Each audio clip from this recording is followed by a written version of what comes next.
Hello everyone. Yes, sir. Good evening, sir. Hello sir. Start करें या wait good करें थोड़ा? Evening sir. Good evening. Start करें? Yes, sir. Okay. तो आज अपन थोड़ा सा है ना मॉडर्न हिस्ट्री का पढ़ते हैं। जो अपना 1939 से लेकर 1946 वाला था ना, एक जो फेज है जिसमें बहुत सारे इवेंट एक साथ हो रहे हैं, उस इवेंट को थोड़ा सा पढ़ने की कोशिश करेंगे। उसके बाद अपन क्वेश्चन ले लेंगे, ठीक है? तो 2-4 दिन अपन ऐसे ही लेंगे, कुछ कुछ इंपॉर्टेंट टॉपिक्स की क्लासेस वगैरह ले लेंगे, ठीक है? Yes, तो आज sir. आज का ऑब्जेक्टिव ये है। मैं स्क्रीन शेयर कर रहा हूँ, आप बताना है ना।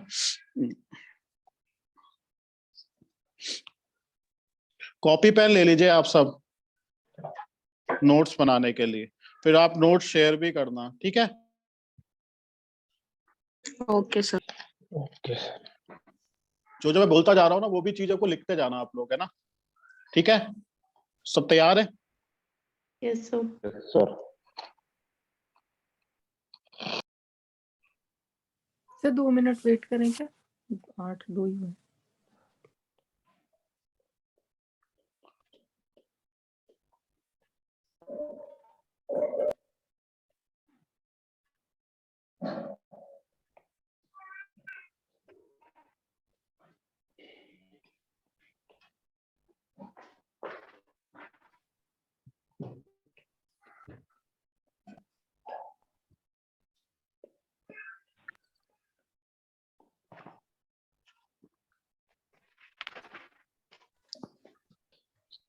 कितने लोग जुड़ गए?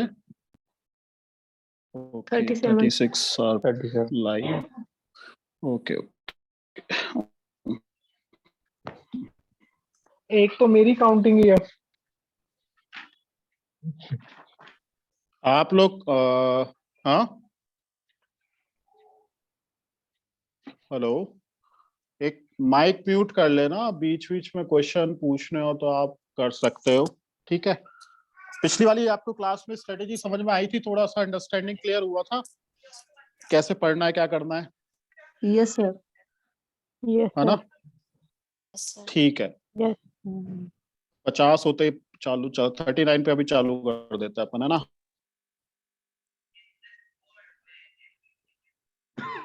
ठीक है, चलो। 9 से लेकर 1945 के जो इवेंट्स है बहुत इंपॉर्टेंट हैं, क्योंकि बहुत सारी चीजें चेंज हो रही हैं। यहाँ पे हम एक पिक्चर की तरह लेंगे, एक सिनेमा की तरह। म्यूट कर लीजिए आप लोग, है ना? कितने लोग, कितने स्टेक होल्डर्स हैं इस समय? 3 मेजर स्टेक होल्डर्स हैं अपने, है ना? सबसे पहला तो स्टेक होल्डर है कांग्रेस। दूसरा स्टेक होल्डर कौन है? Muslim League. मुस्लिम लीग। और तीसरा स्टेक होल्डर है Government. ब्रिटिशर्स, ठीक है? श्रेष्ठ ब्रिटिश सर एक गवर्नमेंट। सेकंड। सभी लोग बोलने के बाद में अपना माइक म्यूट रखें। जैसे आपने कुछ डिलीवर किया तो उसको ओपन ना छोड़ा करें। बहुत से स्टूडेंट्स की कंप्लेन आती है कि सर कुछ समझ में नहीं आता, तो वो रियली डिस्टरबेंस होता है। हमको भी होता है और आपको भी होता है। तो आप कुछ बोल रहे हैं तो बोलने के बाद उसको तुरंत म्यूट कर लें, ठीक है? निशांत, वीएस अभी भी आपने म्यूट नहीं किया हुआ। निशांत, ठीक है? तो सभी लोग म्यूट रखें। आपको कुछ बोलना है कन्वे करें, देन म्यूट करें। ओके? Okay sir. हाँ सर, आप शुरू कर सकते okay okay Rohit sir, okay. चलो स्टार्ट करते हैं। तो कहाँ थे अपन? ये सिनेमा चालू हो रहा है, 1939 में अपन पहुंच गए। 3 मेजर किरदार कौन कौन है? एक अपनी है कांग्रेस, एक अपनी है मुस्लिम लीग, और एक कौन है? ब्रिटिशर्स, ठीक है? अब कांग्रेस का उद्देश्य क्या है? Independence. स्वराज. आजादी की बात कर रहे हैं। और एक नया आयाम और जुड़ता है, संविधान, कॉन्स्टिट्यूशन। आजादी के बाद भारत कैसा होगा उसकी भी एक नींव रखने की बात करी जा रही है कांग्रेस के द्वारा। कांग्रेस का मेन है पहले तो एक आजादी मिले, और आजादी के बाद का भारत कैसा हो वो संविधान। और तीसरी इंपॉर्टेंट है ट्रांसफर ऑफ पावर। जब ब्रिटिशर्स यहाँ से जाएंगे तो क्या रिलेशन होगा ब्रिटिशर्स के साथ, उसके बारे में भी बात करना कि एक एग्रीमेंट के साथ जाए वो। फीस बहुत कम है तो ते सिलेक्शन मुझे ना राजा मोहन जी बिजनेसमैन बन्योड़ा है। ये आप माइक म्यूट कर लीजिए सरिता जी, माइक म्यूट कर लीजिए प्लीज, डिस्टरबेंस होता है बहुत ज्यादा। ठीक है, बार बार नहीं कहूंगा मैं। सर अब नेक्स्ट टाइम किसी का होना तो आप उसको एग्जिट कर दीजिएगा, ब्लॉक ही कर दीजिएगा है। ग्रुप से, ठीक है? Okay okay okay. हाँ, तो अपन 3 किरदार है। पहला किरदार है अपना, पहला हीरो कौन है? कांग्रेस। कांग्रेस 3 ऑब्जेक्टिव मेजर लेके चल रहा है। पहला है उसका स्वतंत्रता, दूसरा है संविधान बनाना, तीसरा है ट्रांसफर ऑफ पावर एग्रीमेंट। अगर ब्रिटिशर्स जाते हैं तो वो सत्ता कैसे होने वाली है, उसका क्या स्टेटस रहने वाली है, बेसिकली क्या दशा रहेगी, क्या दिशा रहेगी, इसके बारे में चर्चा करना। मुस्लिम लीग की बात है कि वो चाह रहे थे एक सेपरेट नेशन, पृथक राष्ट्र की बात हो रही है। ठीक है, और ब्रिटिशर्स क्या चाह रहे थे? एनी हाउ अपनी गाड़ी को चलाना और कॉलोनी को कंट्रोल करना, है ना। दूसरी चीज थी कि वर्ल्ड वॉर 2 चालू हो गया था। आप देखेंगे 1939 में ग्लोबल या वैश्विक स्तर पे एक इवेंट चालू होता है, विश्व आपको क्या चालू होता है? वर्ल्ड वॉर 2 चालू हो चुका है। वर्ल्ड वॉर 2 में हिटलर एक डोमिनेंट फोर्स बन के आता है और 1939 में एकदम सडनली एक तबाही बनाता है। तो ब्रिटिशर्स का 2 उद्देश्य थे कि भाई एक तो हिटलर पे काबू पाना और कहीं ना कहीं ब्रिटिशर्स को ग्लोबल लेवल पे जो उनका एक प्रभुत्व था, एक सॉवरेनिटी थी, उसको कायम रखना। दूसरा, भारतीय जो उपनिवेशक है या भारतीय जो कॉलोनी है उसको मेंटेन करना। तीसरा उनका जो उद्देश्य था कि इंडिया में जो डोमेस्टिक फोर्सेस है, जैसे मुस्लिम लीग हुई, कांग्रेस हुई, इनके बीच में समन्वय स्थापित करना। क्लियर है? तो बेसिकली 3 जो किरदार हैं वो अलग अलग ऑब्जेक्टिव के साथ चल रहे हैं। अब इन्हीं ऑब्जेक्टिव के बीच में डिफरेंट इवेंट्स लेड आउट होना चालू होते हैं, और जब वो लेड आउट होना चालू होते हैं तो डिफरेंट इवेंट्स अपन को देखने को मिलते हैं। तो ये तो 3 किरदार हो गए। ये किरदार समझ में आ गए सबको? ठीक है, तो ये रहे पहले किरदार। इनके मोटे मोटे आप ये आत्मसात कर लो कि वो चाहते क्या थे, उनके उद्देश्य डिफरेंट थे। तभी इन तीनों के बीच में कॉन्फ्रंटेशन होता है, इन तीनों के बीच में लड़ाइयां होती हैं। उन लड़ाइयों से ही इवेंट निकल के आते हैं। कभी ब्रिटिशर्स और कांग्रेस के बीच में लड़ाइयां होंगी, कभी कांग्रेस और मुस्लिम लीग के बीच में लड़ाइयां होंगी। तो ये इन सारे जो कॉन्फ्लिक्ट्स के बीच में नए नए इवेंट्स निकल के आते हैं। वही इवेंट्स की स्टडी को करना, टाइमलाइन के माध्यम से ही इतिहास की स्टडी करना है। ठीक है, अब अपन चलते हैं इवेंट 1। इवेंट 1 क्या हुआ? पहला घटना चक्र क्या होता है? पहला होता है कि वर्ल्ड वॉर स्टार्ट हो गया। ठीक है, द्वितीय विश्व युद्ध चालू हो गया। द्वितीय विश्व युद्ध चालू हो जाता है। ठीक है, अब द्वितीय विश्व युद्ध चालू हो रहा है तो हिटलर इस सीन पे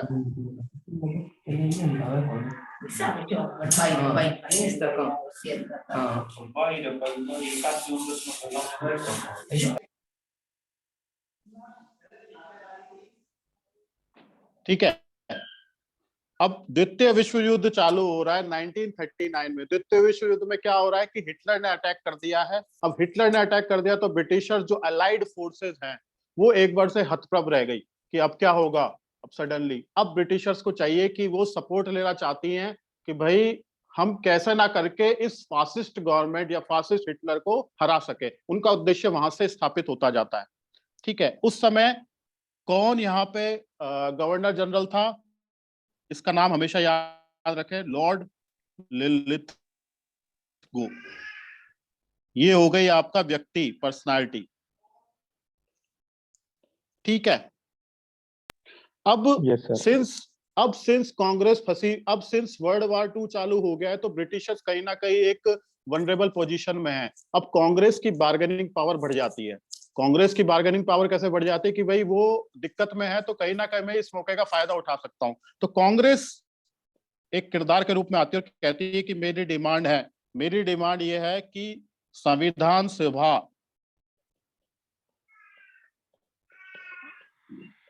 की नींव रखी जाए, मतलब कॉन्स्टिट्यूएंट असेंबली बननी चाहिए। उसका उद्देश्य क्या होगा? संविधान बनाना। तो जैसे हमने पहले देखा था, अब संविधान बनने की नींव रखी जा चुकी है। ठीक है। दूसरा ये कह रहा है responsible government at the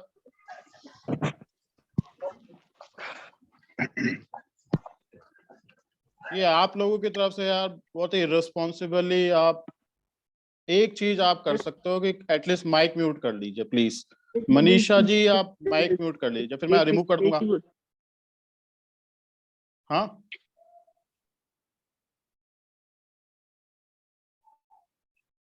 responsible government की बात होती है तो ये जो किरदार है ये क्या कर रहा है?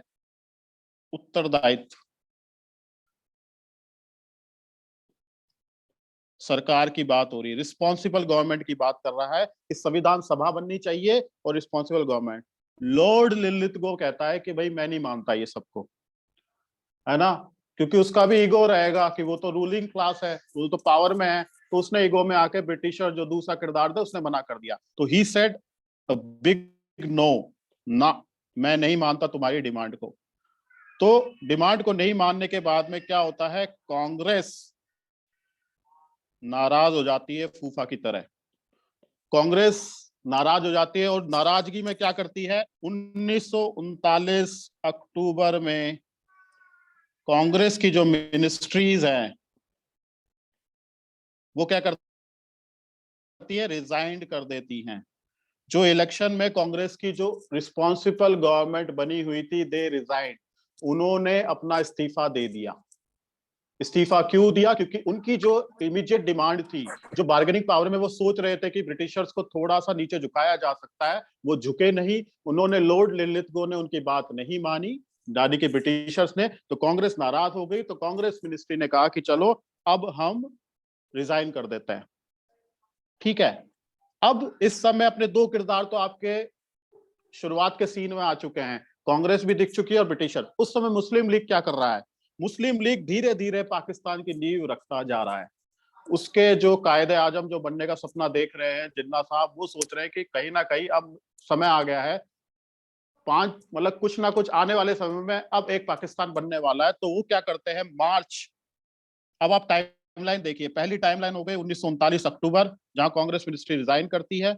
अब आती है दूसरी टाइमलाइन, जहां पे क्या होता है? मार्च 1940, यहां पे क्या होता है? पाकिस्तान का रेजोल्यूशन पास होता है।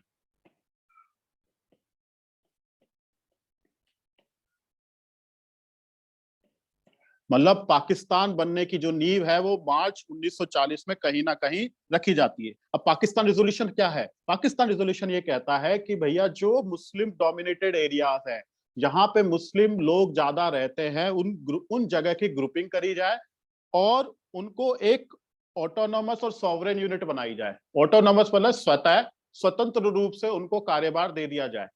जो अगर आप भारत का मैप देखेंगे तो यहाँ पे जो एक तो आपको ईस्ट साइड में और आपको एक इधर साइड में, जो मॉडर्न डे पाकिस्तान है और मॉडर्न डे बांग्लादेश वाली जो साइड है, वहां पे कहा गया कि पाकिस्तान को इन जो एरियाज है इनको स्वतंत्र घोषित कर दो। ठीक है। और इनको संप्रभुता दे दो, मानी independent, autonomy and the sovereign power, इनको यूनिट में बता दो। ठीक है। तो ये हो गया आपका मार्च 1940 में। कहीं ना कहीं तीसरा किरदार भी आपकी पिक्चर स्क्रीन पे आ गया, पाकिस्तान रेजोल्यूशन लेके आता है। ठीक है, लाहौर रेजोल्यूशन जिसे कहा जाता है। अब कहीं ना कहीं हिटलर बहुत ज्यादा प्रभावी ढंग से मतलब अटैक करता जा रहा था। कहीं ना कहीं ऐसा लग रहा था कि हिटलर जीत जाएगा। हिटलर वैश्विक स्तर पर अगर हम यूरोप में देखें तो तबाही मचा रहा था वहां पे, उसकी बहुत ज्यादा एग्रेसिव पॉलिसी चल रही थी। तो कहीं ना कहीं ब्रिटिश पे एक दबाव डाला कि आप भाई इंडिया का सपोर्ट तो लो, वरना इंडिया का अगर आपके फुल फ्लेजेड सपोर्ट नहीं रहेगा इंटरनल मैटर्स में, तो कहीं ना कहीं हमारी जो हिटलर से जो लड़ाई है वो ढीली पड़ सकती है, ठीक है। तो उस लड़ाई से ढीली पड़ने के लिए अब एक शिकूफा छोड़ा जाता है कि भाई कुछ ना कुछ तो देना पड़ेगा, ये मानेंगे कैसे इंडिया वाले। तो एक अगस्त ऑफर लेके आते हैं। अगस्त ऑफर क्या है? अगस्त प्रस्ताव रखा जाता है। अगस्त प्रस्ताव कब रखा जाता है? इसकी टाइमलाइन है 1940 में। अब आप सिलसिलेवार से देखें, 3 इवेंट हो चुके हैं। पहला इवेंट आपने क्या पढ़ा? कांग्रेस ने मिनिस्ट्री से रिजाइन कर दिया। दूसरा इवेंट है कि पाकिस्तान का जो रेजोल्यूशन है पास हो गया। तीसरा इवेंट आता है अगस्त ऑफर, जहां पे अगस्त प्रस्ताव रखा जाता है। और ये देता कौन है अगस्त प्रस्ताव? आपका कौन सा किरदार देता है? ब्रिटिशर्स। ब्रिटिशर्स का कौन? ब्रिटिशर्स का हीरो कौन है? लॉर्ड लिलिथ को। वो कहता है कि भाई ये प्रस्ताव, वो बुलाता है चाय पे कि भैया ये प्रस्ताव है, इसको मान लो। और तो भाई साहब क्या कर सकते हैं, इससे बड़ी बात क्या कर सकते हैं। तो भाई अगस्त प्रस्ताव में था क्या, अब इसको कैसे पढ़ा जाए अंदर। अब अगस्त प्रस्ताव को पढ़ने के लिए सबसे इंपॉर्टेंट हो गया टाइम। दूसरी चीज हो गई किसने ऑफर किया? आपका हो गया लिलिथगो ने किया। ये हो गई आपकी पर्सनालिटी। तीसरी चीज हो गई इसमें क्या क्या था?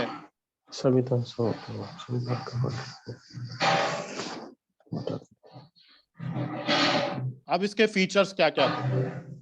अब इसके फीचर थे कि भाई देखो साहब, हमने आपको बुला लिया, अब हम आपको देंगे डोमिनियन स्टेटस दे देते हैं, ठीक है। और साहब और बताओ।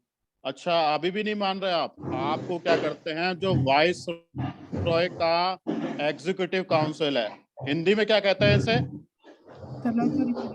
कार्यकारी परिषद। कार्यकारी परिषद।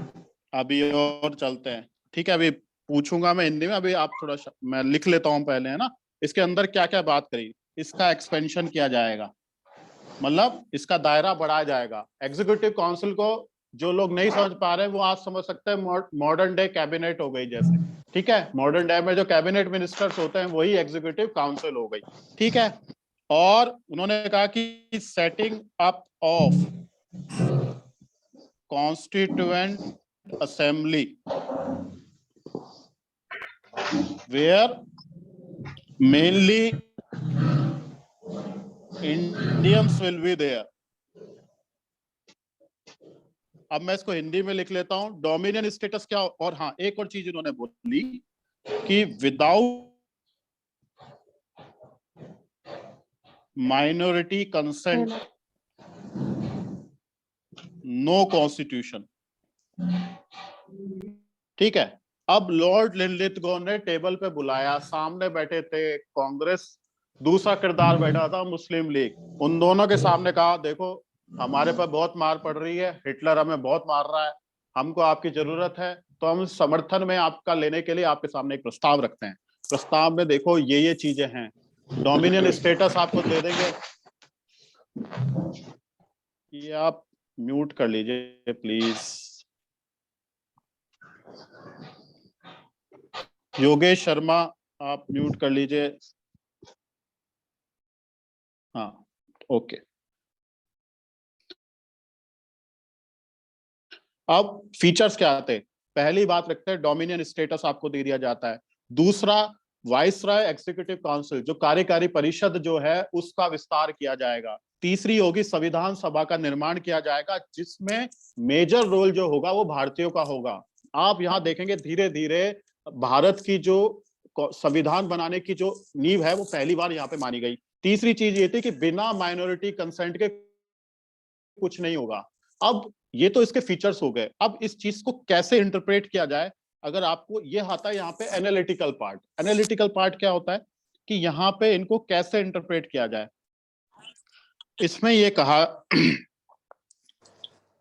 पहली बार इंटरप्रिटेशन अगर हम देखें, फर्स्ट टाइम संविधान बनाने की बात को माना गया। पहली बार एक्सप्लिसिटली उन्होंने बोला अगस्त प्रस्ताव में कि आप अपना संविधान बना सकते हैं, और एक उसका जरिया भी उन्होंने रखा कि एक संविधान सभा का निर्माण किया जा सकता है, ठीक है। अब दूसरी चीज ये थी कि दूसरी चीज डोमिनियन स्टेटस की जो डिमांड पहले से बहुत चली आ रही थी अगर हम पहले का इतिहास देखें, 1920 की बात करें या नॉन असहयोग आंदोलन की बात करें या फिर मॉडरेट्स, नरम दल और उनकी डिमांड्स की बात करें, तो डोमिनेंट स्टेटस जब से चला आ रहा था। होम रूल लीग की बात करें तो उसमें भी डोमिनेंट स्टेटस की बात होती थी। उस डिमांड को पहली बार 1940 में ऑफिशियल रूप से, आधिकारिक रूप से स्वीकृति दी गई। ठीक है। और तीसरी चीज ये थी कि यहाँ पे उन्होंने कम्युनल कार्ड खेल दिया कि विदाउट माइनॉरिटी कंसेंट के कुछ नहीं होगा। तो कहीं ना कहीं इन्होंने ये रख दिया कि जो मुस्लिम लोग हैं उनके जो इंटरेस्ट है उनका ध्यान ज्यादा रखा जाएगा।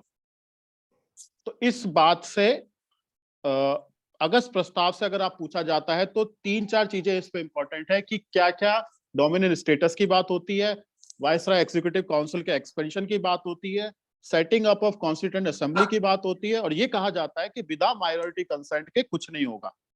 ठीक है। अब इसका इंटरप्रिटेशन अलग अलग है। एक इंटरप्रिटेशन यह है कि पहली बार डोमिनेंट स्टेटस की बात भी होती है, संविधान की बात होती है, कहीं ना कहीं इसमें कम्युनल सीट्स भी आपको देखने को मिलेंगे जब ये कहा गया कि अगस्त पर। तो अगस्त प्रस्ताव कहीं ना कहीं कम्युनल टेंशन को जनक देने की बात रखता था। ठीक है। अब ये तो हो गई प्रस्ताव। अब सामने दोनों बैठों ने कैसे चाय, अब उन्होंने चाय वाय पी ली, तो कांग्रेस इस बात को कैसे ले रही है? कांग्रेस ने इसको रिजेक्ट कर दिया।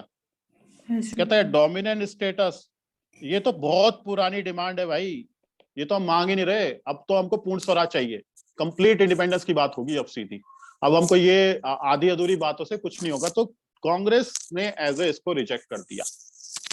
ठीक है। मुस्लिम लीग ने क्या करा इसका? मुस्लिम लीग ने कहीं ना कहीं इसका एक हेलो सर, हाँ जी, हेलो,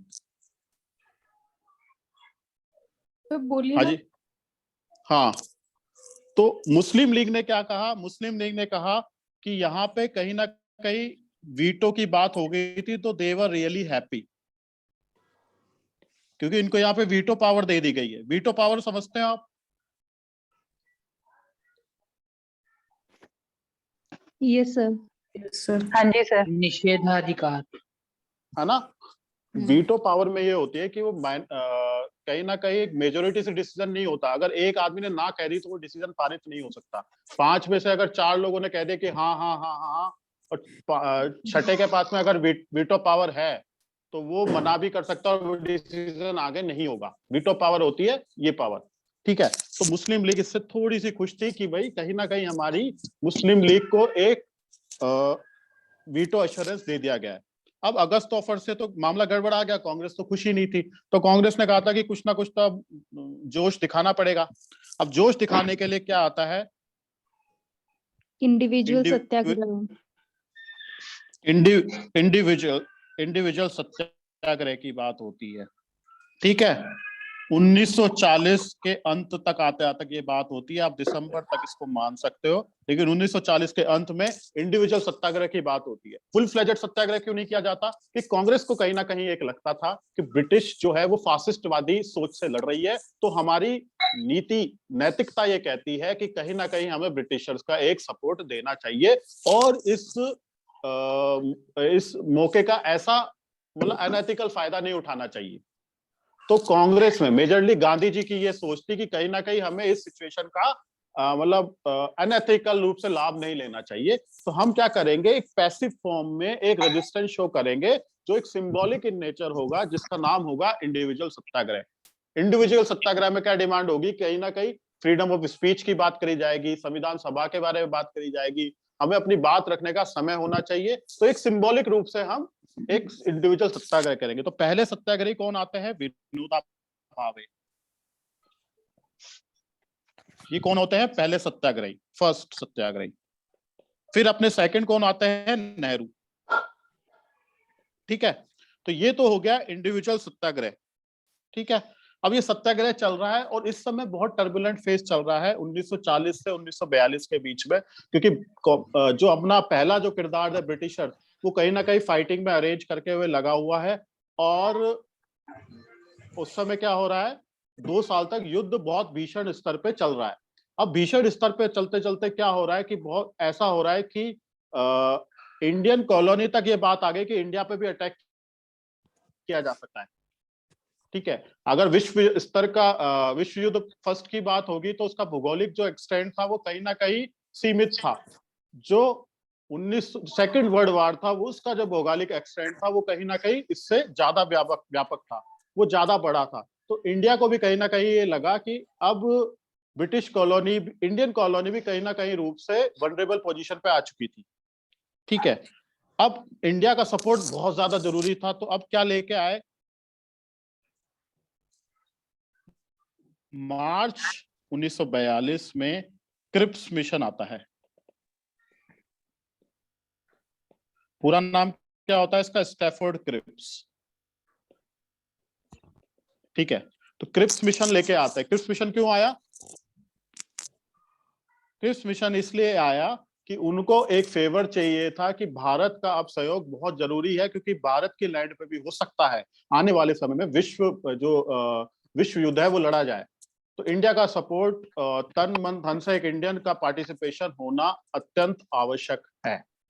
तो इंडिया को कुछ ना कुछ एक ऑफर करना पड़ेगा, तभी वो जाके कांग्रेस जो एक मेजर पॉलिटिकल यूनिट है, जो मेजर पॉलिटिकल किरदार है, ये मोबिलाइज कर सकती है और लोगों की सहानुभूति बटोर सकती है और कहीं ना कहीं एक गेम चेंजर साबित हो सकती है।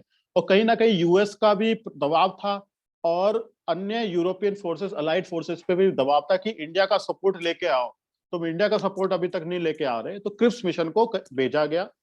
ठीक है, अब इसके क्या क्या फीचर्स थे, क्या क्या विशेषताएं थी इसकी? डोमेन राज्य भारतीय भी दिया जाएगा। संविधान निर्माण की बात कही गई थी कि इसमें जो कुछ सदस्यों के निर्वाचित होंगे और कुछ सदस्यों को नियुक्त किया जाएगा। और हाँ, मैं बता देता हूँ, है ना। इंडियन यूनियन होगा जो डोमिनेंट स्टेटस के साथ आएगा। इसने भी वही बात रिपीट कर दी। अब देखो ईगो कितना हाई हो रखा है ब्रिटिशर्स का कि भाई वो भी ऐसे इजीली अपनी चीजें नहीं छोड़ रहे कि हम एकदम से भाई सब कुछ दे देंगे जो तुम्हारी डिमांड है। यही पावर में होता है, पावर इजीली नहीं। जैसे आपने फार्मर बिल में भी देखा होगा, बहुत देर तक बातें चलती हैं जब अपोजिशन कोई ग्रुप होता है। तो सिमिलरली जो पावर में होता है वो बहुत इगोइस्टिक होता है नेचर में। वो कभी ना कभी आपकी पूर्णतः रूप से डिमांड नहीं मांगेगा, और ये आपको हर जगह दिखेगा, चाहे आप यूनियन की डिमांड देख लो या फिर सरकार की कोई बात देख लो। जो पावर में होता है वो इगोइस्ट होता है नेचर में, सो वो डेफिनेटली नहीं मांगता। ठीक है, अब लेकिन इन्होंने थोड़ा सा जो अगस्त प्रस्ताव को थोड़ा सा इसको और खोल के रखा और इसको एक लोकतांत्रिक रूप देने की एक कोशिश करी। अब इन्होंने पहली क्या बात रखी, Indian union with dominion status. Second बात इन्होंने क्या रखी कि एक संविधान सभा का निर्माण होगा।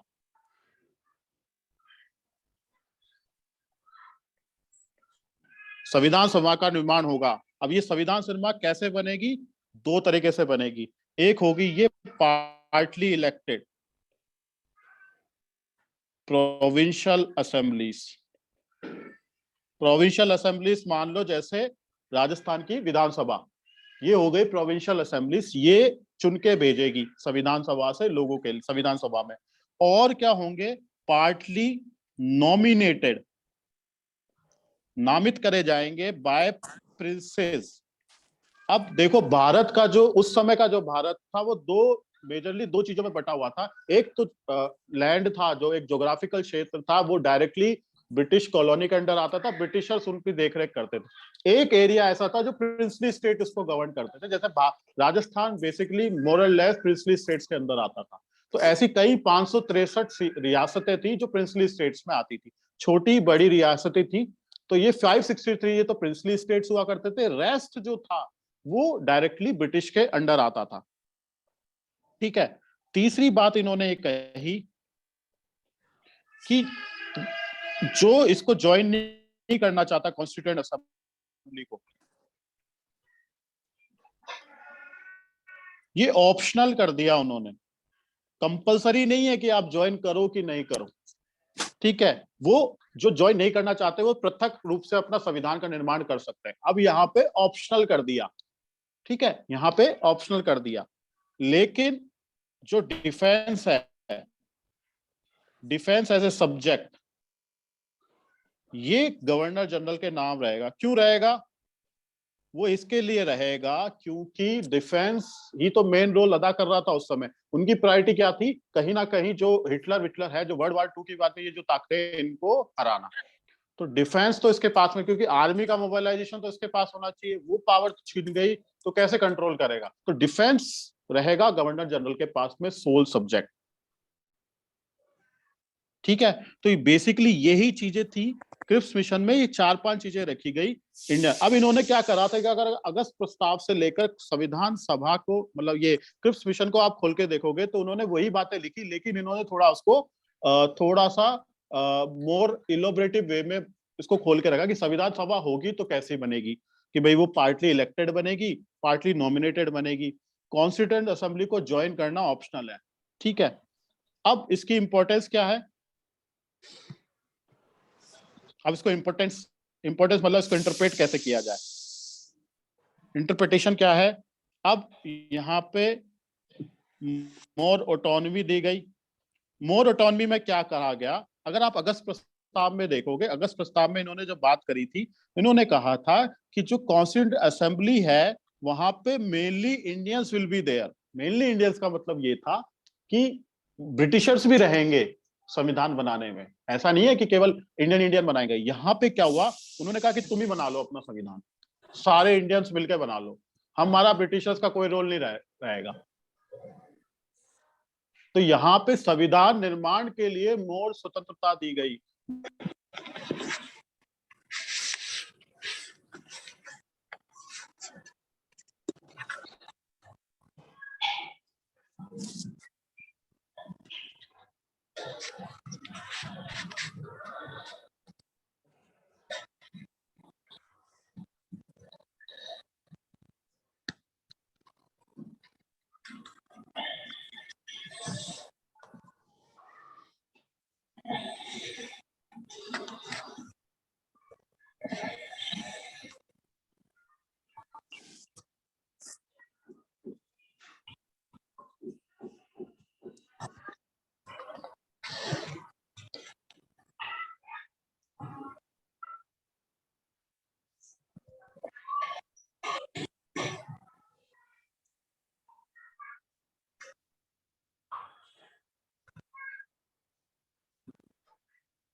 हेलो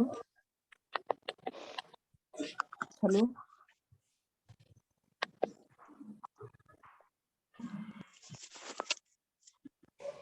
आवाज नहीं आ रही सर। हेलो स्क्रीन भी नहीं सर, दिख रही है। आवाज ही नहीं आ रही।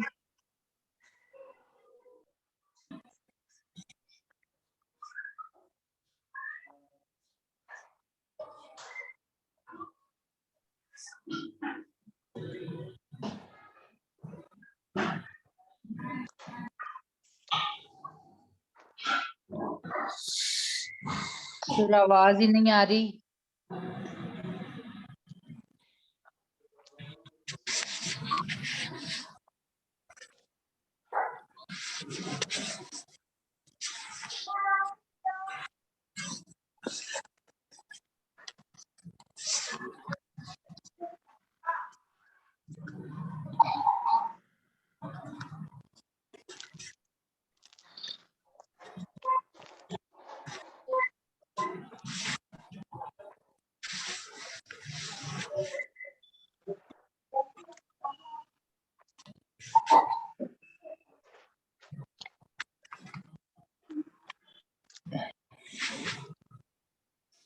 आवाज नहीं आ रही है सर।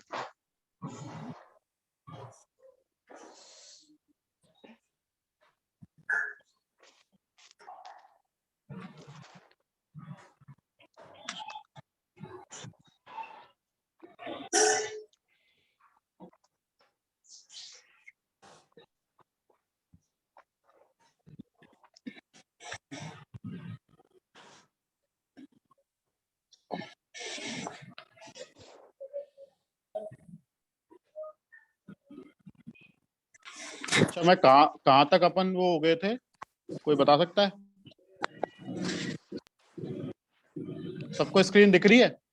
सर ये क्रिप्स Yes, मिशन sir. अपना इसका लास्ट Yes, पॉइंट आपने डिस्कस किया था। अच्छा, क्रिप्स सर मिशन क्रिप्स आ मिशन गए की थे। इम्पोर्टेंस बता रहे थे आप। Interpretation sir. इंटरप्रिटेशन मैंने बता दी थी ना। इंटरप्रिटेशन में क्या हुआ था कि अगर अगर अगर अगस्त प्रस्ताव से इसका कंपैरिजन करते हैं तो इन्होंने कहा कि इन्होंने मोर ऑटोनॉमी दे दी, स्वतंत्रता दे दी। स्वतंत्रता कैसे दे दी? पहले बात हो रही थी मेनली इंडियंस की बात हो रही थी। यहाँ क्या बात हुई?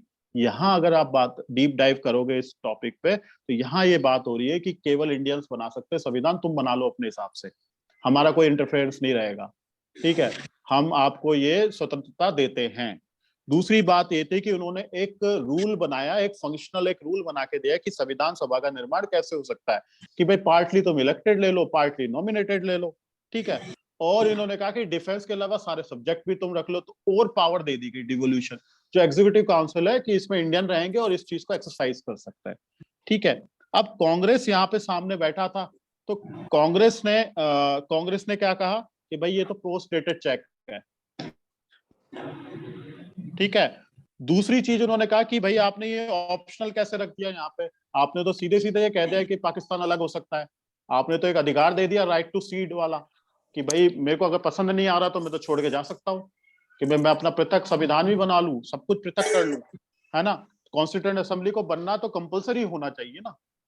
वैसे तो इंडिया, भारत की अखंडता ही नहीं रहेगी, ऐसे तो भारत की यूनिटी ही नहीं रहेगी।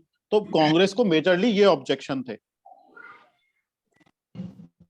ठीक है, और तीसरी चीज ये थी कि कोई इमीडिएट ट्रांसफर ऑफ पावर की बात नहीं, हवा में बात हुई, कोई डेट नहीं बता रहा था कि भाई अगर ट्रांसफर ऑफ पावर होता भी है तो ये कब होगा। ये भी नहीं कह रहे थे कि भाई ये विश्व युद्ध के बाद होगा या फिर आप 1943 में कर लो या 1944 की इस पर्टिकुलर डेट से चालू हो जाएगा। उन्होंने कोई डेट नहीं दी, उन्होंने एक हवा में एक मसौदा तैयार करके दे दिया। तो इसलिए कांग्रेस ने इसको रिजेक्ट कर दिया। ठीक है, तो कांग्रेस ने इसको रिजेक्ट किया। ये इंपॉर्टेंट चीज थी कि कांग्रेस ने इसको यहाँ पे रिजेक्ट कर दिया, है ना। अब आगे चलते हैं। तो अपन ने बेसिकली यहाँ पे अपन ने पढ़ लिया क्रिप्स मिशन आ गया। क्रिप्स मिशन के बाद अब देखो अगस्त प्रस्ताव के बाद में क्या हुआ। कांग्रेस का रिस्पॉन्स था इंडिविजुअल सत्याग्रह। ठीक है, अब कांग्रेस ने जब 1942 का क्रिप्स मिशन फेल हो गया तब तो पानी सर से ऊपर चला गया। कहते हैं तो मजाक कर रहे हैं हमारे साथ, हमारे तो जो मांगे उनको पूरा ही नहीं कर रहे, हर बार डोमिनेंट स्टेटस की लॉलीपॉप पकड़ा देते हैं। तो इन्होंने कहा कि इससे काम नहीं चलेगा, अब हमें डू और डाई वाली बात करनी पड़ेगी। तो क्विट इंडिया मूवमेंट की बात होती है।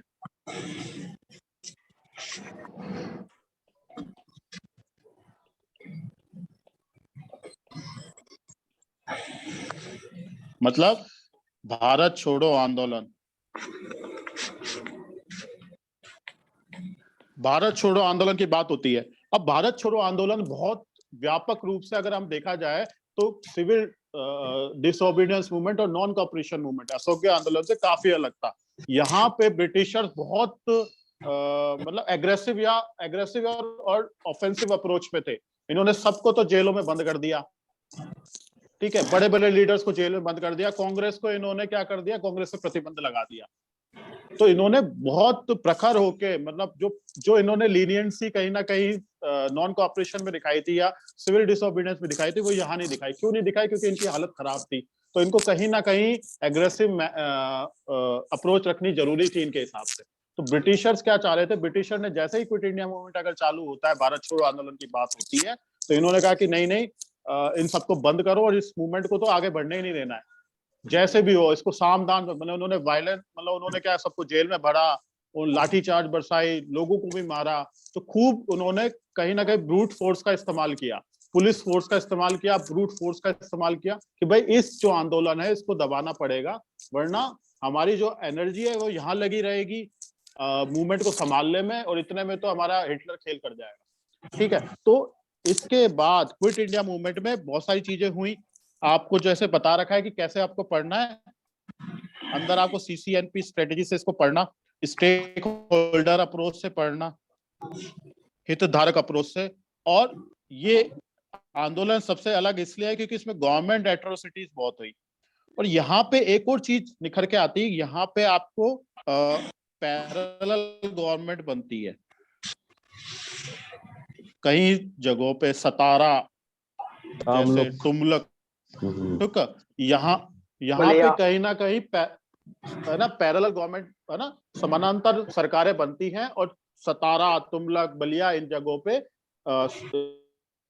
ये पैरेलल गवर्नमेंट बनती है। वो मतलब एक स्वतः है, उन्होंने एक अपना एडमिनिस्ट्रेशन चालू कर दिया, सरकार बनाना चालू कर दिया। ये एक सिंबॉलिक रूप से ये था कि भाई हम अपनी सरकार खुद से चला सकते हैं, तुम्हारी जरूरत नहीं है। फिर कहीं ना कहीं ये क्या बोलते हैं उसे, अंडर कवर ऑपरेशंस भी हुए। आप ये माइक म्यूट कर लीजिए अब।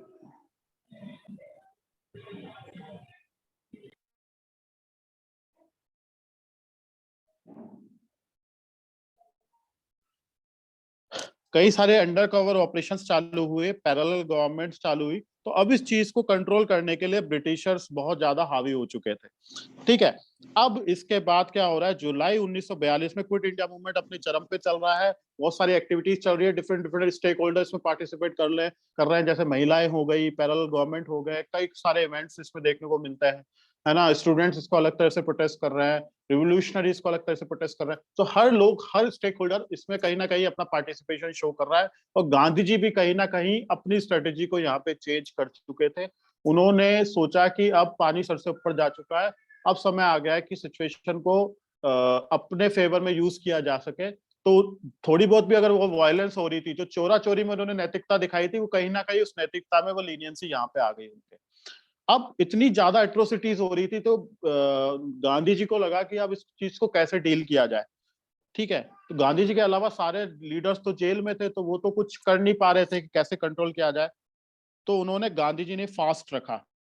1943 में गांधी जी ने फास्ट रखा, ठीक है। अब गांधी जी ने फास्ट रखा। फास्ट रखने का रीजन यही था, बेसिकली जो ब्रिटिशर्स की जो एट्रोसिटीज है, या ब्रिटिशर्स के द्वारा जो एक्सप्लॉइटेटिव चीजें चली जा रही हैं, जो ब्रिटिशर्स अपने तंत्र का जो गलत प्रयोग कर रहा है, उस चीज को कमी लाए। जो सारे पॉलिटिकल प्रिजनर्स हैं उनको रिलीज किया जाए, और कहीं ना कहीं जो फ्रीडम, जो स्पीच की बात होती है या आजादी की बात होती है, उस चीज को उभारा जा सके, ठीक है। तो गांधी जी ने इस बारे में फास्ट, क्योंकि इस उनको यही तरीका आता था कि फास्ट करके इस चीज को लड़ा जा सकता है, ठीक है। अब मीनवाइल अपना मुस्लिम लीग क्या कर रहा है, मुस्लिम लीग खाली इस समय में इस चीजों को देख रहा है। उसको तो टर्बुलेंट में मजा आ रहा है कि भाई अगर ऐसी चीजें चल रही हैं तो वो चलने दो, पर उसका तो एम क्लियर था। उसका एम था कि उसको तो पाकिस्तान बनाना है। तो उसने मार्च 1943 में पाकिस्तान डे ऑब्जर्व किया कि भाई पाकिस्तान दिवस, सिंबॉलिक एक नेचर में उन्होंने कहा कि आज हम पाकिस्तान डे मनाते हैं, मार्च 1943 में, ठीक है। तो आप देखोगे लाहौर रेजोल्यूशन जो 1940 से कहीं ना कहीं चला आ रहा है, अगस्त प्रस्ताव में भी उसकी बात होती है, क्रिप्स मिशन में भी उसकी बात हो रही है, मार्च 1943। तो आपका अगर ऐसा कोई क्वेश्चन बनता है कि कम्युनल जो सीड्स थे वो कहीं ना कहीं सडनली 1947 में नहीं एकदम से होते हैं पार्टीशन के, उसके नींव और उसके इवेंट्स तो बहुत पहले से दिखने लग जाते हैं। तो इन सारे इवेंट्स का आप हवाला देते हुए आ सकते हो, मुस्लिम लीग के जो सारे इवेंट है 1906 से लेकर जो सारे इवेंट्स बने, तो इन इवेंट्स का सारा लेके आप आंसर लिख के आ सकते हो, ठीक है। अब सारा क्या हो रहा है कि 1943 में एक और इवेंट हो रहा है, बंगाल में फेमाइन आती है, भुखमरी। अब भुखमरी क्या थे, कहीं ना कहीं ब्रिटिशर्स के कारणों की वजह से ही आ रही है। जो सारा खाना वाना जो था वो कहीं ना कहीं सप्लाई वगैरह नॉर्थ ईस्ट फ्रंटियर को बचाने में लग जा रही थी, तो जो लोग थे वो भूखे मर रहे थे, फेमाइन आ गई। फिर इन्फ्लेशन, मुद्रास्फीति बहुत ज्यादा हो गई थी, कमोडिटी प्राइसेस, जैसे कि हर वार में होता है। आप रशिया यूक्रेन में भी देखोगे कहीं ना कहीं क्रूड ऑयल के प्राइसेस बढ़ गए। वो जब भी वार होता है तो सबसे पहले आर्थिक प्रभाव ये होता है कि मुद्रास्फीति बढ़ती है। तो वही चीज उस समय हुई, लोगों की परचेसिंग पावर थी नहीं, गवर्नमेंट उनके फेवर में थे नहीं। यहाँ तो फिर भी गवर्नमेंट सपोर्टिव में है, क्योंकि संविधान हमारी डेमोक्रेटिक लोकतांत्रिक सरकार है, तो वो तो हमारे सपोर्ट में आएगी। लेकिन उस समय ब्रिटिशर्स के इंटरेस्ट अलग थे, जैसा कि उनका तो इंटरेस्ट ये था कि कॉलोनी को कंट्रोल करता है, दूसरा हिटलर को हरा रहा है। तो 1943 में फेमाइन है, कहीं भी प्रशासन उसको दिखा नहीं उसको डील करने में, तो लोगों में एक रोष था। क्विट इंडिया मूवमेंट की वजह से एट्रोसिटीज बहुत ज्यादा हो रही है, तो उससे भी रोष हो गया। तो रोष कहीं ना कहीं बहुत ज्यादा व्यापक रूप से बढ़ रहा था, ठीक है। तो ये सारे इवेंट आते आते अपन 1943 तक आ जाते हैं, फिर 1944 आता है सीधा। अब 1944 में राजा गोपालचारी जी 1940 से देखते आ रहे थे कि भाई इन लोगों की बस की नहीं है, मैं एक फॉर्मूला देता हूं, वो फॉर्मूले से ये फिट हो जाएंगे, कहीं ना कहीं मैं मध्यस्थता करके इन लोगों के बीच में एक सॉल्यूशन बना दूंगा। ठीक है, अब राजा गोपालचारी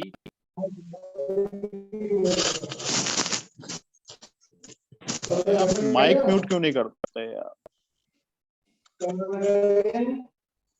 कुणाल?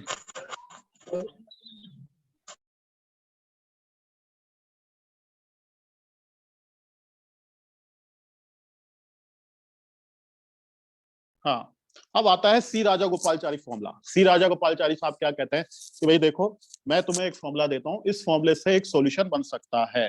अब ये सॉल्यूशन क्या हो सकता है कि उसने कहा कि देख, मुस्लिम लीग जो किरदार था अपना कि कांग्रेस का सपोर्ट कर, पहली चीज, पहला रूल है कि कांग्रेस का सपोर्ट कर, और इंडिपेंडेंस की बात करो पहले, सबसे पहले, यानी स्वतंत्रता जो एम है, कांग्रेस का जो मेन एम था, उसकी मांग का सपोर्ट करो, मुस्लिम लीग को कहा। ठीक है, फिर उसने बोला कि दोनों मिलकर एक प्रोविंशियल गवर्नमेंट बनाओ, प्रोविजनल गवर्नमेंट बनाओ केंद्र में तुम दोनों मिलकर एक प्रोविंशियल गवर्नमेंट बनाओ। और उसके बाद क्या होगा, एक बार जब तुमने गवर्नमेंट बना ली तो हम क्या करेंगे, जो एरिया अपन ने पहले दिखाया था ना, इस एरिया में जो मुस्लिम डोमिनेटेड थे, जो मुस्लिम लीग की बात थी कि इसको पृथक करा जाए, वहां पे हम प्लेबिसाइट करवाएंगे। प्लेबिसाइट मतलब लोगों से ही पूछ लेंगे कि वो क्या चाहते हैं, कि वे साथ जुड़ना चाहते हो, अलग होना चाहते हो, क्या करना चाहते हो। ठीक है, तो प्लेबिसाइट। ठीक है, तो ये बात हो गई कि जो नॉर्थ वेस्ट और जो नॉर्थ ईस्ट थे वहां पे हम करवाएंगे प्लेबिसाइट, लेकिन कॉमन सेंटर रहेगा, तो मतलब केंद्र जो है वो तो एक ही रहेगा। तो सी राजा गोपालचारी ने एक ऐसी मध्यस्थता दी जिनमें उन्होंने ये कहा कि मुस्लिम लीग और दोनों के बीच में जो दरार है उसको पाटने की उन्होंने कोशिश करी। उन्होंने ये 3-4 चीजें दी, कहता अगर ये 3-4 चीजें अगर अपन फॉलो करते हैं तो कहीं ना कहीं अपन लोगों के बीच में मतलब जो इश्यूज हैं उसको एड्रेस किया जा सकता है। ठीक है, अब मुस्लिम लीग ने क्या करा इसका, अब मुस्लिम लीग के तो पर बहुत ज्यादा हाई हो चुके थे इस समय। मुस्लिम लीग जो कहता है, एमएल ने क्या कहा कि भाई 2 नेशन थ्योरी को मानना पड़ेगा, एक्सेप्ट करो 2 नेशन थ्योरी को। ठीक है, और उन्होंने कहा जब वो प्लेबिसाइट होगा उसमें केवल only Muslim of north west और नॉर्थ ईस्ट विल वोट। मतलब क्या हुआ, इस एरिया में तुम हिंदू मुस्लिम सिख तीनों रह रहे हैं, यहाँ पे भी हिंदू मुस्लिम और अन्य लोग भी रह रहे थे, एंग्लो इंडियन क्रिश्चियन जो भी थोड़ी हर कम्युनिटी के लोग रह रहे होंगे। तो प्लेबिसाइट में जो सी राजा गोपालचारी ने कहा था कि हिंदू भी वोट करेगा और मुस्लिम भी वोट करेगा। अब मुस्लिम लीग को एक खतरा था कि कांग्रेस उसको मोबिलाइज करके प्लेबिसाइट को अपने फेवर में ले जा सकती है, तो उसने एक कैविएट डाल दिया कि केवल मुस्लिम ही वोट करेगा, only Muslim will vote. Plebiscite अगर होता है तो केवल मुस्लिम वोट करेगा। ठीक है, अब यहाँ पे फिर ये डेडलॉक आ गया। अब ये कांग्रेस को नहीं सही रास आया, कांग्रेस नाराज हो गया यहाँ पे कि भाई ये एक्सेप्टेबल नहीं है बिल्कुल भी कि मुस्लिम वही वोट करेगा, केवल मुस्लिम में इतना कम्युनल हम नहीं हो सकते, तो वहां पे हिंदू कैसे क्या करेगा या सिख क्या करेगा। तो इसके बाद में सी राजगोपालचारी को भी कहा कि भाई आपका भी फॉर्मूला फेल हो गया 1944 में। फिर आता है, इसके बाद आता है एक और इवेंट होता है, देसाई लियाकत पैक्ट।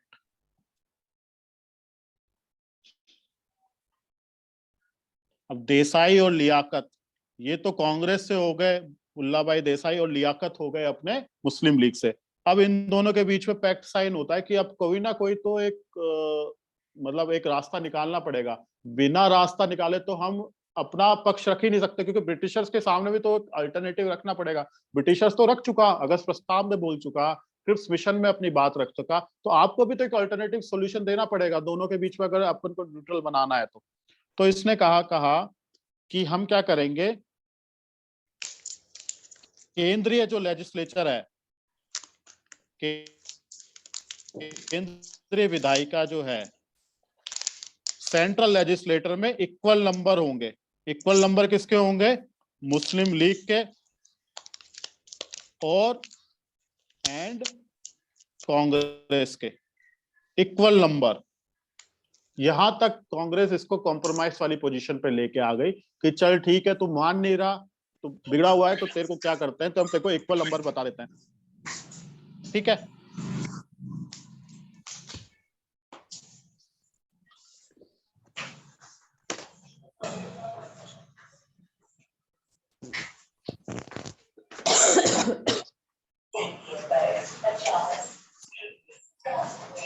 कितनी भी बार बोल दो, कुछ लोगों को समझ में नहीं आता है। माइक म्यूट कर लो, माइक म्यूट कर लो। प्लीज आप रविंद्र जी सब माइक म्यूट कर लीजिए, मैं फ्लो बिगड़ जाता है। ठीक है, आप स्क्रीन दिख रही है आपको? Yes yes sir. Sir. Yes sir. हाँ, अब माइक म्यूट कर लीजिए सब, है ना। तो देसी लियाकत पैक्ट आता है। अब देसी लियाकत पैक्ट में क्या करते हैं कि equal number Muslim League and the Congress, उनको कहा जाता है कि जो सेंट्रल लेजिस्लेचर है, there will be equal participation, equal number रखे जा सकते हैं। फॉर एग्जांपल अगर 20 लोग हैं उधर, तो 10-10 लोग उसमें आ सकते हैं। और उन्होंने कहा दूसरी चीज है, 20% जो सीट्स हैं वो रिजर्व रहेंगी माइनॉरिटीज के लिए। ठीक है, तो ये होता है देसाई लियाकत पैक्ट, जो आता है किसके बाद में आता है? अपने सी राजागोपालचारी फॉर्मूला के बाद में आ जाता है। तो ये आता है अपना देसाई लियाकत पैक्ट। ठीक है, फिर इसके बाद अपन चलते हैं, एक और इवेंट होता है, क्योंकि ये सारी चीजें चल रही हैं और कोई सॉल्यूशन निकल के नहीं आ रहा, तीनों के बीच में अभी भी ढाक के तीन पात वाली स्थिति है। जो भी फॉर्मूला लगाया जा रहा है वो फेल हो रहा है, ना कांग्रेस कुछ बता पा रही है, ना ब्रिटिशर्स कुछ बता पा रहे हैं, ना मुस्लिम लीग चाह रहे हैं। क्योंकि मुस्लिम लीग की नियत में खोट था, वो चाह ही रही थी कि केवल टू नेशन थ्योरी के बना हम कुछ एक्सेप्ट नहीं करेंगे। हमको तो आप कागज पे लिख के दे दो कि सेपरेट पाकिस्तान बनना है चाहिए, और सेपरेट एक हमें इंडिपेंडेंस से भी मतलब नहीं है, हमें तो पहला ये बना के दे दो कि एक सेपरेट नेशन होगा जो सॉवरेन, जिसके पास सॉवरेन पावर होगी, जो ऑटोनोमस रहेगा। ठीक है, तो उसके बाद आए लॉर्ड वेबल। तो लॉर्ड वेबल लेके आते हैं 1945 में एक प्लान लेके आते हैं। तो लिलितगो के जो वाइसरॉयशिप थी या गवर्नर जनरलशिप थी, उसमें तो मसला हल नहीं हुआ। अब 1945 में लॉर्ड वेबल आते हैं। अब लॉर्ड वेबल पे क्या होता है कि ब्रिटिश में कंजर्वेटिव गवर्नमेंट थी, आपने चर्चिल का नाम सुना होगा, कंजर्वेटिव गवर्नमेंट थी। कंजर्वेटिव गवर्नमेंट पे बहुत ज्यादा प्रेशर था कि भाई ये भारत का जो मसला है इसको हल करो जल्दी से जल्दी। तो लॉर्ड वेबल प्लान जून में शिमला कॉन्फ्रेंस, शिमला में एक प्लान लेके आते हैं। ठीक है, अब उन्होंने क्या कहा, अब उस प्लान के क्या क्या, ये तो पर्सनालिटी हो गई, ये अपना टाइमलाइन हो गई। अब इसके क्या क्या फीचर्स थे? फीचर्स में सबसे पहली बात होती है, आप याद रखो, एग्जीक्यूटिव जो काउंसिल है उसमें सब इंडियंस होंगे। एग्जीक्यूटिव काउंसिल में सारे इंडियंस होंगे, एक्सेप्ट, ये इंपॉर्टेंट है, जो गवर्नर जनरल है, एक तो वो रहेगा ब्रिटिशर, और दूसरा कौन रहेगा? Commander in chief. मान ली डिफेंस, और जो हेड करेगा कॉन्स्टिट्यूशनल हेड, वो रहेगा ब्रिटिशर। तो ये दो पद तो रहेंगे ब्रिटिशर्स के पास में, बाकी सारे जो पद हैं वो इंडियंस के पास रहेंगे। ठीक है, ये समझ में आया? उसके बाद क्या दूसरा फीचर इन्होंने क्या कहा था? कास्ट हिंदूज, तो कास्ट कास्ट मुस्लिम। अब यहाँ पे कम्युनल सीट डल जाते हैं, यहाँ पे इनके बीच में इक्वल पार्टिसिपेशन होगा, हिंदू और मुस्लिम को बराबर पार्टिसिपेशन दिया जाएगा। और ये जो अभी एक वाइसराय एग्जीक्यूटिव जो काउंसिल बनेगी, इसमें जो पार्टिसिपेशन हो रहा है हिंदू और मुस्लिम को बराबर दिया जाएगा। ये इंटरिम गवर्नमेंट की तरह काम करेगी। इंटरिम गवर्नमेंट क्यों हो? क्योंकि इलेक्शन तो अभी तक हुए नहीं है, इंटरिम गवर्नमेंट की तरह ये काम करेगी।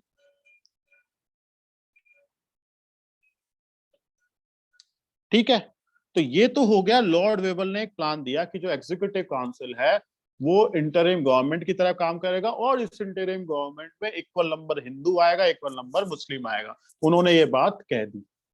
ठीक है, अभी आपको ये लग रहा होगा इक्वल मुस्लिम, क्योंकि उस समय अगर आप पॉपुलेशन देखोगे तो कहीं ना कहीं अगर बांग्लादेश और उसको मिलाया जाए तो मोटा मोटा एक 60-40 का आपका रेशियो बन जाता है। आज की तारीख में नहीं है कि वो 80-20 वाला है। अगर आप उस समीकरण को देखो, ज्योग्राफिकल एक्सटेंट को, तो वो कहीं ना कहीं इस प्रोपोर्शनल में पहुंच गए, लॉर्ड वेबल ने कहा। ठीक है, और लॉर्ड वेबल ने पाकिस्तान के लिए सीधा सीधा मना कर दिया। ठीक है, अब इसके बाद आते हैं लॉर्ड वेबल प्लान के बाद में मुस्लिम लीग क्या कहता है। मुस्लिम लीग के तो नियत में खोट है शुरू से, तो ये कह रहा है कि जो मुस्लिम आएगा, कास्ट मुस्लिम जो अपन ने बात करी थी, जो कास्ट मुस्लिम है इंटरिम गवर्नमेंट में, वो केवल मुस्लिम लीग से आएगा। ठीक है, दूसरा, हमको चाहिए वीटो पावर। मुस्लिम लीग ने एक और केवेट करा कि हमको वीटो पावर चाहिए। अगर मुस्लिम्स के खिलाफ कोई रेजोल्यूशन पास होता है तो वो 2/3 मेजोरिटी से पास होगा। अब ये किसको पसंद नहीं आएगा कि केवल मुस्लिम, क्योंकि कांग्रेस तो भाई सेक्युलर पार्टी थी, कांग्रेस में तो हर जाति धर्म से लोग आ रहे थे, तो कांग्रेस का मुस्लिम कहाँ जाएगा? तो कांग्रेस को ये गवारा नहीं था, कांग्रेस को यहाँ पे ऑब्जेक्शन हो गया। क्योंकि आप देखोगे मुस्लिम लीग कहीं ना कहीं ये चाह रही थी कि जो मुस्लिम आएगा वो यहाँ पे वेबल प्लान में इंटरिम गवर्नमेंट में अगर आएगा तो वो मुस्लिम लीग से ही आएगा। मुस्लिम कोई मतलब जो और किसी धर्म का आ सकता है, लेकिन मुस्लिम तो केवल मुस्लिम लीग से आएगा, मतलब मुस्लिम कांग्रेस से नहीं आ सकता। तो यहाँ पे फिर एक डेडलॉक आ जाता है लॉर्ड वेबल में। ठीक है, तो ये हो गया अपना, मुस्लिम लीग हो जाती है। तो यहां तक अगर आप सारे इवेंट्स देखोगे तो ये सारे इवेंट में अपना 1945 खत्म हो जाता है। तो 1939 से 1945 तक इतने सारे इवेंट्स चल रहे हैं जिसमें ये 3 मेजर किरदार हैं, अलग अलग रोल निभा रहे हैं। ठीक है, आज 1 घंटे की अपनी हो गई क्लास, तो आपको समझ में आया थोड़ा थोड़ा? Yes sir. Yes, sir. Yes, sir. ठीक है, तो टाइमलाइन से कैसे पढ़ना है, तो इस तरीके से आप पढ़ सकते हो, थोड़ा सा इंटरेस्टिंग वे में। अपन कल थोड़ा सा इसको कंटिन्यू करके खत्म कर देंगे। ठीक है, इंडिपेंडेंस तक कैबिनेट मिशन इसके बाद होता है, INA ट्रायल्स होते हैं, RIN मुटेनी होती है, कैबिनेट मिशन होता है, और उसके बाद में 16 अगस्त को डायरेक्ट एक्शन डे हो जाता है पाकिस्तान। अब देखो इसमें मल्टीपल क्वेश्चंस क्या बन सकते हैं। मल्टीपल क्वेश्चन ये बन सकते हैं कि जो एक तो पार्टीशन की नींव के बारे में अगर पूछा जाए तो ये सारे इवेंट्स का आपको जिक्र करना है। ठीक है, दूसरा, इनमें इंपॉर्टेंट जो इवेंट्स है आपसे 2 नंबर 5 नंबर में पूछा जा सकता है। देसी लियाकत पैक्ट आपसे पूछा जा सकता है 2 नंबर में, वेवल प्लान पूछा जा सकता है, कैबिनेट मिशन प्लान से पूछा जा सकता है ना। तो आप जैसे कह रहे थे ना कल उस दिन क्लास में कई लोगों ने बोला था याद करना मुश्किल है, तो आप इसमें देखो कि 3-4 कीवर्ड है। कीवर्ड क्या है? एक तो आपका हो जाता है डोमिनियन स्टेटस, इसको हिंदी में क्या कहते हैं? डोमिनियन स्ट्रेटजी लिखा सर। अधिराज्य औपनिवेशिक, क्या बोल औपनिवेशिक शासन। नहीं, अधिराज्य होता है शायद। तो अधिराज्य, अधिराज्य Mostly dominant state बोलते हैं. ठीक है। सेकंड इंपॉर्टेंट चीज अपन ने क्या पढ़ी? कीवर्ड अपन ने वाइसरॉय एग्जीक्यूटिव काउंसिल। क्या है एग्जीक्यूटिव काउंसिल? परिषद, कार्यकारी परीक्षा, कार्यपालिका परीक्षा। और क्या बात हो रही है? इंटरिम गवर्नमेंट की बात हो रही है। और क्या बात हो रही है? संविधान सभा, कॉन्स्टिट्यूएंट असेंबली, कॉन्स्टिट्यूएंट असेंबली की बात हो रही है। और क्या बात हो रही है? Minority consent. वो तो तीनों पॉलिटिकल लीडर्स का आपको लिखना ही है।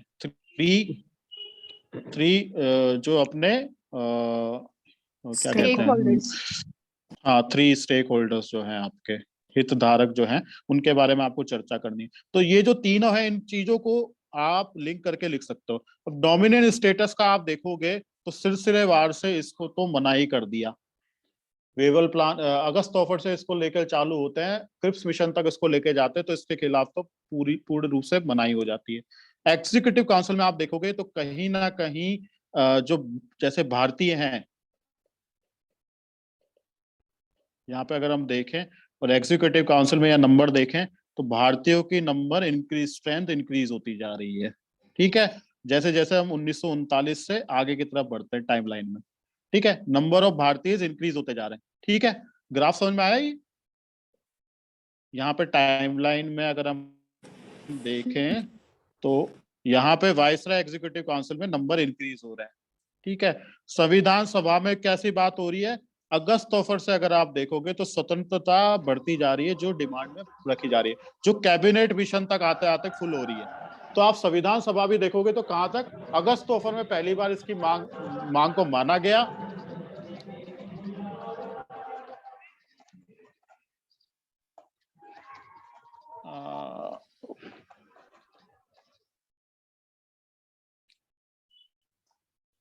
ठीक है, कॉन्स्टिट्यूएंट असेंबली में इस बात को आप देखोगे 1939 से लेकर जो पहले बात हो रही थी कि भारतीयों की क्या मांग थी। सबसे पहले आप 1939 से पहले के भारत में जाओगे तो ब्रिटिशर्स क्या समझते थे कि ये भारतीय तो लायक ही नहीं है अपना संविधान खुद बना सकें। तो कहीं ना कहीं से हीन भावना और एक वाइट मैन सुपीरियरिटी उसमें कॉम्प्लेक्स नजर आता था। और अगर आप नरम दल से लेकर उस बात को चलें, एक्सट्रीमिस्ट तक आते हैं और आगे जब इंडियन मास मूवमेंट की बात होती है तो उसमें कहीं ना कहीं सबसे प्रमुख रूप से ये डिमांड थी कि जो संविधान बनेगा उसमें भारतीयों का रोल इंपॉर्टेंट होगा। साइमन कमीशन का क्यों विद्रोह हुआ था? सर उसमें इंडियंस सारे ब्रिटिशर्स थे, एक भी इंडियन नहीं था। हाँ, तो अगर आप उसको एनालिटिक रूप से देखोगे तो वो कहीं ना कहीं एक चोट थी कि तुम इंडियंस लायक ही नहीं हो कि अपना संविधान बना सको, हम तुम्हें बता के देंगे कि तेरे बस की नहीं है बेसिकली। तो वो व्हाइट मैन सुपीरियरिटी, एक हीन भावना की जो दृष्टि से उसको बताया गया, उसको देखा गया। ठीक है, तो इस चीज को लोगों को, ये आप देखोगे इवेंट में जैसे आप बढ़ते हो तो इसको लिंक करके पढ़ सकते हो कैसे कैसे इवेंट इवोल्व हो रहे हैं। भारत कहीं ना कहीं स्वतंत्रता की तरफ जा रहा है, मांग कर रहा है, डिमांड कर रहा है, उस मांग को फुलफिल होते देख रहा है और वो धीरे धीरे आके 1947 में आके उसका एक क्लाइमेक्स बनता है। सडनली इवेंट कुछ नहीं हो रहे हैं। अगर हम इतिहास उठा के देख रहे हैं, उसकी नींव कहीं ना कहीं पटकथा बहुत पहले से लिखी जा चुकी होती है, फिर वो धीरे धीरे इवेंट बढ़ता है और उसकी राइज होती है। ठीक है, अब कॉन्स्टिट्यूएंट असेंबली कैसे बनेगी? तो पहले चर्चा हो रही है कि भाई इंडियंस बनेंगे, पहले मेनली इंडियंस, फिर क्रिप्स मिशन कह रहा है केवल इंडियंस, ओनली इंडियंस बना लो, चलो ठीक है। फिर उसके बाद में कहते हैं कि भाई इलेक्टेड बनेंगे, नॉमिनेटेड बनेंगे, तो कितना रूल रहेगा? तो संविधान सभा जो कैबिनेट मिशन है वो एक फॉर्मूला देता है कि भाई 389 मेंबर रहेंगे, 292 ये, 89 आपके प्रिंसली स्टेट से आ जाएंगे, 4 कमिश्नरेट से आ जाएंगे। ठीक है, अब मुस्लिम लीग का अगर आप देखोगे तो मुस्लिम लीग का तो एक ही रवैया है कि कैसे ना कैसे कोई भी जो कॉन्फ्लिक्ट रेजोल्यूशन के लिए जो एक्सरसाइज करी जाती है उसमें टांग अड़ाना। टांग किस तरीके से अड़ा रहा है आप देखोगे, केवल वो ये कहता है कि जो मुस्लिम का रिप्रेजेंटेशन मुस्लिम लीग से होगा, अगर प्लेबिसाइट की अगर बात होगी तो केवल उसमें मुस्लिम वोट डालेगा। तो कहीं ना कहीं मुस्लिम लीग ने बहुत ज्यादा कम्युनल एंगल उसमें डाला और उसका लाभ उसको मिलता है 1946 के इलेक्शन में, जनरल इलेक्शन। ठीक है, तो अगर हम इस तरह से इवेंट्स को पढ़ते हैं तो आपको चीजें याद रहेंगी, आप इवेंट्स में स्पेसिफिक आंसर लिख पाओगे और आप ये जो इरा है वो टर्बुलेंट वाला है। अब इसके बाद में ज्यादा इवेंट नहीं बचते, एक कैबिनेट मिशन है, एक इंडियन नेशनल आर्मी को अलग से पढ़ना पड़ता है, और फिर आपका इंडिपेंडेंस आ जाती है। तो यहाँ पे किसी को डाउट? No sir. ठीक है, तो अब क्लास को वाइंड अप करते हैं। आप लोग बताना ये सेशन कैसा रहा, तो उसमें ग्रुप पे, तो फिर मैं आगे और भी सेशन जैसे लूंगा, कल भी लूंगा आगे। तो हम सोच रहे हैं छोटे छोटे टॉपिक्स ऐसे ऐसे कवर कर दें, तो आपको थोड़ा सा ज्यादा मतलब जो कह रहे थे हिस्ट्री में दिक्कत आ रही है, तो वो चीजों को दूर कराया जा सके। ठीक है, अच्छा पढ़ाया सर, है ना? तो हाँ जी सर, जैसे कि कांग्रेस का हरिपुर और त्रिपुरा अधिवेशन, जिसमें गांधी जी और सुभाष चंद्र बोस के मतलब वो हो जाता है, मतभेद हो जाता है। तो उन सब चीजों को इम्पोर्टेंस नहीं लेके उसमें सिर्फ ओनली टाइमलाइन लेके चले कि हाँ इस अधिवेशन में हुआ था उनके बीच में, ओनली ये इम्पोर्टेंट है क्या सर? उसको देखो, दो में कवर आप मैंने देखा ना, आप उसको एनालिसिस करके देखो, आपकी एनालिटिकल पावर, जैसे दोनों के बीच में डिफरेंस हुआ, तो डिफरेंस का आपने स्पेसिफिक तो याद कर लिया कि जो आप त्रिपुरी सेशन में या सभा में हुआ, अधिवेशन में हुआ। अब दोनों के बीच में इश्यूज क्या थे? आप देखोगे ये जो गांधी जी वो चाह रहे थे कि एक नॉन वायलेंट वे में ही हमको प्रोग्रेस करना है, और जो ब्रिटिशर्स की जो वनरेबिलिटी है उसको एक्सप्लॉइट नहीं करना है। ठीक है, लेकिन यहाँ अलग अलग थी। लेकिन सुभाष चंद्र बोस कहता है कि साम दाम, मतलब कि ये दोनों ही एक ही तरह के एक फासिस्टवादी है, ब्रिटिशर्स भी एक तरह का फासिस्टवादी है, हमको बस मौके का फायदा उठा के अपनी आजादी लेनी है। तो he was more practical in approach, more pragmatic in approach. वो थोड़ा सा कहीं ना कहीं एक अप्रोच उनकी अलग थी, इनकी अप्रोच अलग थी। अब इन्होंने मिलिटेंसी का सहारा लिया, इन्होंने कहा कि नहीं हम नॉन वायलेंस का सहारा लेंगे। तो इस तरीके से आप थोड़ा सा अगर खुद से सोच समझ के लिख सकते हो ना, तो उस चीज को छोड़ा जा सकता है। पर आपको इस चीज के ले रहे हो कि ऐसा क्वेश्चन आ सकता है, पर उसमें घबराना मत कि भाई वो अप्रोच अलग अलग थी। बस आपको आईएनए के इवेंट याद होने चाहिए कि भाई आईएनए में ये हुआ, उन्होंने फिर लीडरशिप सेकंड फेज में आईएनए की लीडरशिप ले ली रास बिहारी बोस से। अब उसके बाद उन्होंने क्या किया, कैसे किया, वो अलग चीज है। उन्होंने तो हिटलर का तक का साथ ले लिया, जर्मन का साथ ले लिया, उन्होंने सोचा कि इस अलग तरह, अब वो अप्रोच अलग थी। तो अपन किसी को क्रिटिसाइज नहीं कर सकते, मे बी वो सक्सेसफुल हो सकती थी, वो फेलियर हो गई, बस दैट्स अ डिफरेंट थिंग। ठीक है, तो हम बस इवेंट्स का सहारा लेके दोनों को आंसर को वहां पे लिख सकते हैं, इवेंट्स वहां पे लिख लो। गांधी जी का तो पता ही चल गया, इंडिविजुअल सत्याग्रह आया, उसके इफेक्ट में कैसे आ रहा है, फिर उन्होंने क्या करा, फिर उन्होंने क्विट इंडिया मूवमेंट करा। गांधी जी का आपने फेमाइन का लिख दिया कि उन्होंने फास्ट में फास्टिंग रखी 1943 में, आपने इतनी सारी बातें लिख दी। पैरेलल अगर समानांतर रूप से देखो तो सुभाष चंद्र बोस क्या कर रहे थे वहां पे, उन्होंने एक आईएनए का गठन कर दिया, रेजिमेंट्स का गठन कर रहे हैं, मोबिलाइज कर रहे हैं, और इंटरनेशनल कोऑपरेशन लेने की कोशिश कर रहे हैं। जापान से उन्होंने मदद ले ली, प्रिजनर्स ऑफ वार्स को उन्होंने एकजुट कर लिया, उन्होंने आर्म्स एंड एम्यूनिशन की सप्लाई कर ली। तो उनका एक अलग तरीका था, और तरीके अलग हो सकते हैं पर उद्देश्य दोनों का सेम था। इस बात से कंक्लूड कर सकते हो कि दोनों चाह रहे थे कि भारत की स्वतंत्रता मिले, और दोनों का रोल क्या बोलते हैं उसे, बहुत ज्यादा इंपॉर्टेंट रहा है इंडिपेंडेंस हिस्ट्री में। और दोनों कहीं ना कहीं रूप से एक दूसरे को, और इन दोनों ने एक दूसरे को कहा है कि गांधी जी ने इन्होंने इसको कहा था पैट्रियट अमंग पैट्रियट्स, हाँ सर, राष्ट्र, है ना? और इन्होंने राष्ट्रपिता की वो दी थी, उन्होंने रेजिमेंट्स भी इनके नाम से ली थी अलग अलग। तो इस तरीके से एक म्यूचुअल रिकॉग्निशन भी था, ऐसा नहीं था कि कंप्लीट उनका एक ऐसा डिफरेंस था कि दोनों रेस्पेक्ट ही नहीं करते थे। ठीक है, तो इस तरीके से उसको दिखा जा सकता है ना? Yes sir. ठीक है, तो जो आपको याद नहीं हो रहा ना अगस्त ऑफर में क्या था और इस ऑफर में क्या, आई होप आज थोड़ा सा क्लियर हुआ होगा, है ना? यस। ठीक है, यस ठीक है। तो अपन 1-2 दिन में और 1-2 सेशन ऐसे ले लेंगे, है ना? और आप थोड़ा सा बताना ग्रुप पे कैसा लगा, तो थोड़ा सा हम भी फिर ले लेते हैं सेशंस को। हमें वहां से दिखता नहीं है कि आप लोगों को कैसा लगा, तो हमें पता नहीं चलता क्या इम्प्रूवमेंट और क्या होना चाहिए। ठीक है, ओके। हाँ जी, हाँ जी। सर, ये कह रही थी जो सेक्शनल टेस्ट है ना 9 तारीख को, सर उसे एक दिन पोस्टपोन कर सकते हैं क्या 10 को? क्योंकि कुछ चीजें है ना जैसे कवर अप करने में टाइम लगता है, हम भी साथ में नोट्स प्रिपेयर करते हैं क्योंकि नोट्स तो इतनी जल्दी बनते नहीं है ना, और कुछ क्या नोट्सों से कर रहे हैं, कुछ वो स्पेक्ट्रम की बुक भी रीड कर रहे हैं, तो थोड़ा टाइम लगता है। तो सर एक दिन तो हो जाएगा ना, तो उसमें दिक्कत ये नहीं होगी कि हमें पूरा मॉडर्न इंडिया एक बार रिवीजन और हो जाएगा। इसका तो पोल करवा लेंगे, अगर लोग, आपकी एक बात है तो एक अपन इस पे तो डेमोक्रेटिक रूप से एक पोल करवा लेंगे।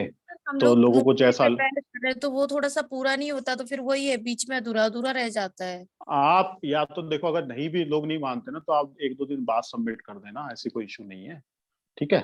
सो उसमें कोई इशू नहीं आएगा आपको, ठीक है। अगर उस दिन भी हो जाता है तो ऐसा तो है नहीं कि आपको उसी समय अटेम्प्ट मारना है, तो आप अपना टाइम लेके आप 1-2 दिन बाद एक एडमिन पे मैसेज ड्रॉप कर देना, तो you can take your time, okay. तो एज सच कोई इशू नहीं आएगा, है ना। फिर भी सर एक पोल करवा ही लेना। हाँ ठीक है, पोल करवा लेंगे, ओके सर। ठीक है। पर आप मुस्लिम लीग मत बनना फिर, है ना, ठीक है। So me too agree with that कि एक दिन और एक्स्ट्रा मिल जाए तो ठीक रहेगा। हाँ, तो आप वहाँ एक्सरसाइज करना, प्लेबिसाइड करवाएंगे अपन, है ना। ठीक है सर। ठीक है, चलो, okay okay okay okay okay sir, thank you sir, good night. Okay, thank you thank you sir, good night thank you sir. Sir. Thank you